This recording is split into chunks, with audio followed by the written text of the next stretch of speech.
Bonsoir les collègues. La formation sur la spécialisation médicale en Allemagne pour les médecins hors Union européenne est désormais disponible. Ah oui, en 10 heures, près de 10 heures de vidéos interactives vous expliquant de façon très détaillée la procédure sur la spécialisation médicale en Allemagne. Vous savez, l'Allemagne est un pays qui offre plein d'opportunités, et, mais ça peut être compliqué de comprendre le système et le temps. Le temps, c'est un facteur limitant. L'argent aussi, bien sûr, parce que ça ne joue pas trop en la faveur et cette procédure prend du temps déjà, mais en plus, si on n'est pas très bien informé, si on fait certaines petites erreurs, alors on est mal parti. D'accord?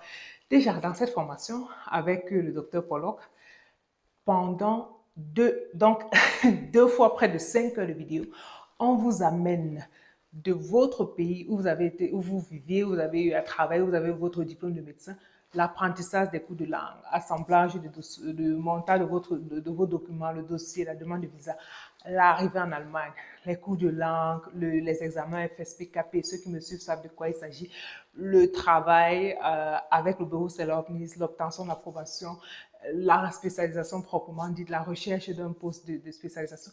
Tout ça est expliqué de façon très détaillée et de façon très interactive. Pourquoi? Parce que les personnes qui ont la chance de participer à cette formation, ce sont des personnes qui ont le même profil que vous. Ce sont des personnes qui ont les mêmes problèmes que vous, c'est-à-dire qui ont de mêmes questions que vous aussi, vous pouvez vous poser. Ça fait que ce n'était pas un monologue. Alors, il y avait des questions, il y avait des réponses et vous allez vous y trouver.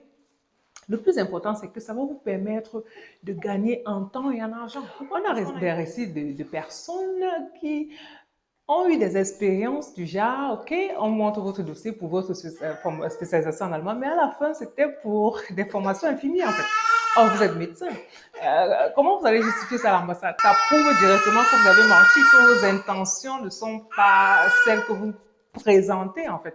Et c'est déjà red line, c'est un red flag pour votre demande de visa. Ce qu'on vous explique aussi, c'est de comment trouver le bon traducteur. Parce qu'en matière de traduction pour vos documents, parce que les documents doivent être traduits et légalisés, alors il faut prendre des traducteurs assermentés. Il y a des gens qui ne savent même pas. Vous pouvez traduire vos documents et puis on ne reconnaît pas tout ça parce que vous avez fait traduire par des traducteurs que l'Allemagne ne reconnaît pas.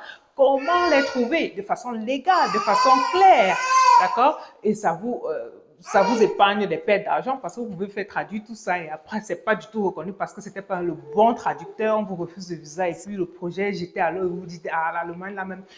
Oh, c'est parce que vous avez fait ce genre d'erreur. Par contre, si vous vous formez, vous allez savoir comment éviter ces pièges.